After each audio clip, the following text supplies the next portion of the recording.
The Loop. How Technology is Creating a World Without Choices and How to Fight Back by Jacob Ward. Hi everyone. Today I am going to review the book, The Loop. How Technology is Creating a World Without Choices and How to Fight Back by Jacob Ward. Unconscious habits inform human experience.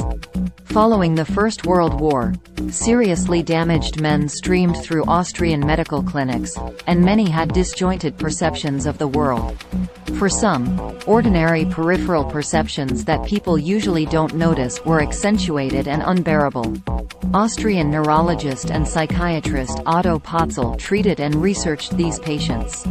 His 1917 essay about one patient described how the brain receives and processes information without all of it entering consciousness.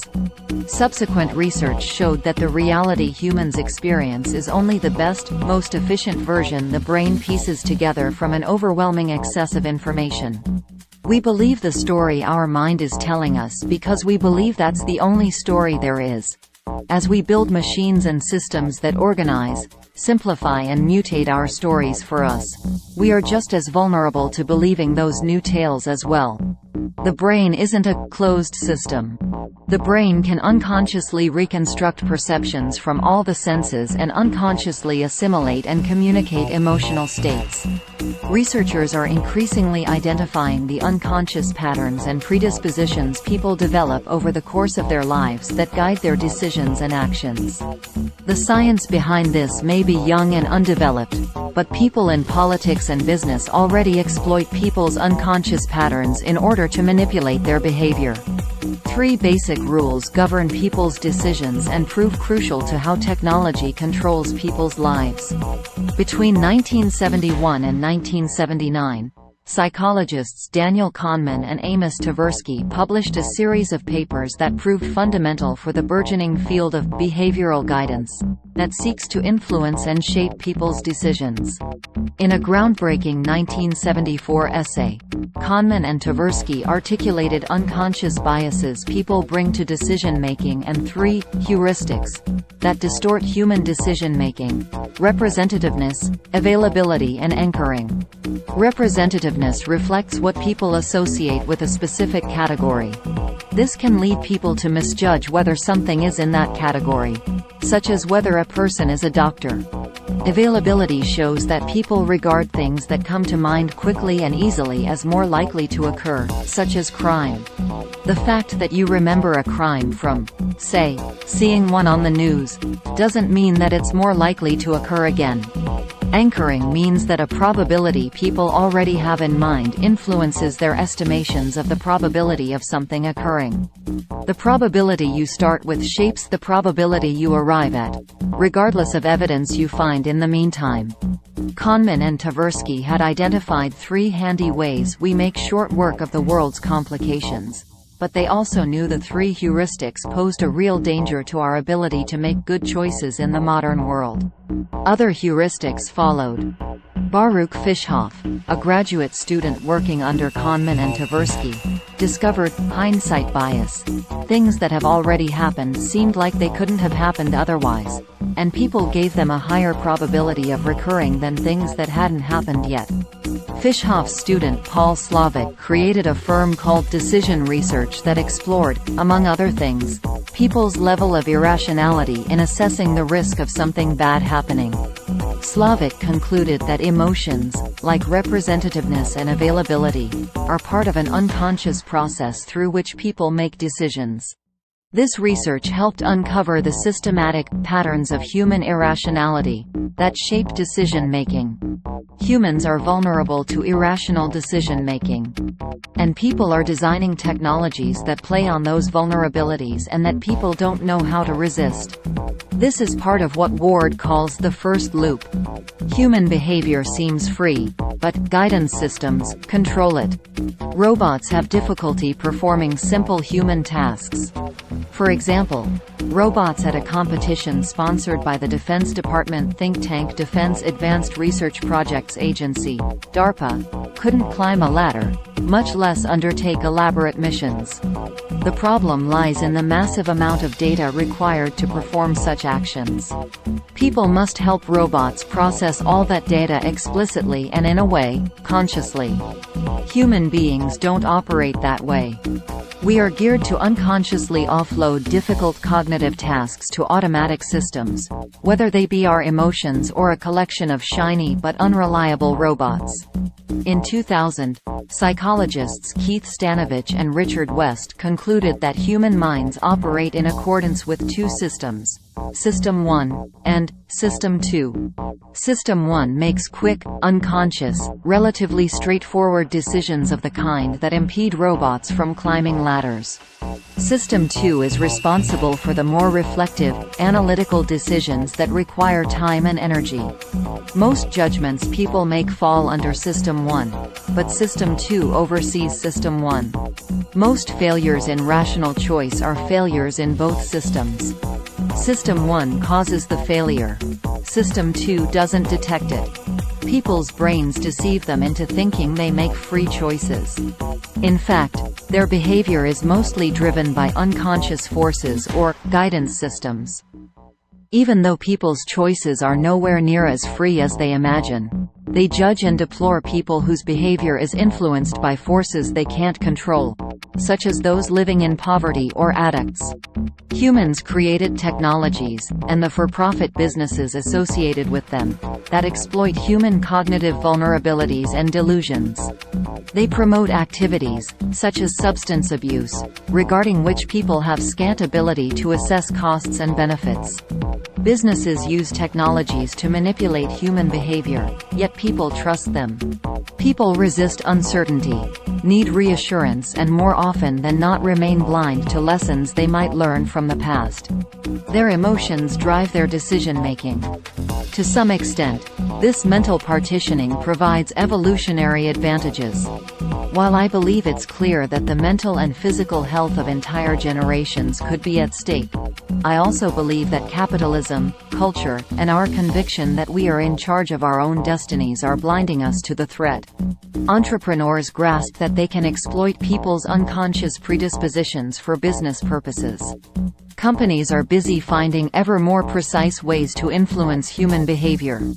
The unconscious in general fuels human behavior, but for-profit businesses dependent on digital technologies sample those unconscious patterns and reproduce them for customers. These are manipulative strategies, but people believe and trust them. Facebook and Google, for example, deploy such approaches with vast computing capacity and algorithmic sophistication. Systems people don't understand or find confusing reduce their critical acumen. System 2's functions for correcting automatic System 1 can easily suffer disruption. For decades, people have placed unjustified levels of trust in what machines tell them. For Ward, this is the second loop's core. People don't understand AI's nature, limits, or manipulative power. Invented in a feverish burst of creativity in the mid-1950s, AI was an intellectual revolution that spurred a third and more advanced phase, the third loop, of how technologies shape human behavior and life. AI looks impossibly sophisticated and entirely inscrutable. We, the people whose behavior it will shape, just don't understand what it is and what it isn't. AI isn't a robotic intelligence, designed to replicate and ultimately replace the human mind's complex and often subtle operations. An AI is any system that learns through data to perform a given task. AI systems learn to perform tasks in at least three ways. In machine learning, the system makes predictions based on and limited to existing data patterns. In supervised learning, the system deciphers patterns and correlated outcomes within accurately labeled data, and thereby predicts future patterns and correlations. In reinforcement learning, the system eliminates incorrect raw data, approves of correct data, and searches for patterns in the correct data. AI is worrisome precisely because the human mind is likely to trust whatever the AI system tells it. The critical, reflective System 2 mind is always ready to offload decision-making to the emotions, impulses and unconscious patterns inscribed in System 1. AI systems need an objective function. An AI system's objective function is whatever tasks humans want the system to perform. Another important feature of such a system is how rigorously the system pursues its objective function. An AI system, and the way the machine learning system enables it, will remain a mystery to most people. The system provides answers, which people are naturally predisposed to believe and trust, but doesn't reveal how it arrives at the answers. Machine learning systems do their work without any transparency. This is inconsequential for trivial tasks, but it becomes ethically problematic as AI takes on increasingly sophisticated human aims, such as choosing which person will do a job optimally. Some people advocate for greater transparency or explainability in AI, but achieving that presents formidable technical challenges. Technologies may so dominate life that people may forget how to choose what they most like or how to communicate with one another. Pattern recognition technology can shape human life at every level and all over the world. Algorithms, for example, can select what you eat, drink and wear, and what entertainment event you should go to. These algorithms will eventually connect with one another and literally shape an entire human life. In so doing, this conjunction of algorithms will limit human freedom and emphasize people's most problematic unconscious impulses. I worry that as we become caught in a cycle of sampled behavioral data and recommendation, we will be instead caught in a collapsing spiral of choice, at the bottom of which we no longer know what we like or how to make choices or how to speak to one another. When AI dominates one part of your life, it inevitably spreads to every other part of your life. Soon enough, a company used AI to develop drones that could identify people with COVID-19 symptoms from the air. Such surveillance systems could ultimately gather much other data, such as people's heart rate and skin tone. And its operators could employ such a system for purposes other than health data. For example, a police department that already monitored people at train stations and used facial recognition software contacted the company and proposed collaborating. Police-operated AI surveilled and analyzed people in this commuter town near New York City, and they knew nothing about it. Nothing in these systems limits what police departments or other institutions do with the data they accumulate. I can't improve everything. Pattern recognition technologies such as AI or Facebook's algorithms, by design, engage people's biases and the shortcuts System 1 takes in decision-making. They also pander to for-profit incentives. But people may well use these technologies, and their accompanying business incentives, for good. Ultimately, the crucial question is whether for-profit companies may infiltrate every aspect of people's lives with AI, or whether people can preserve and protect traditional, slow, System 2 decision-making. Takeaways. Unconscious habits inform human experience. 3 basic rules govern people's decisions and prove crucial to how technology controls people's lives. Human behavior seems free, but guidance systems control it. Businesses use technologies to manipulate human behavior, yet people trust them. People don't understand AI's nature, limits or manipulative power.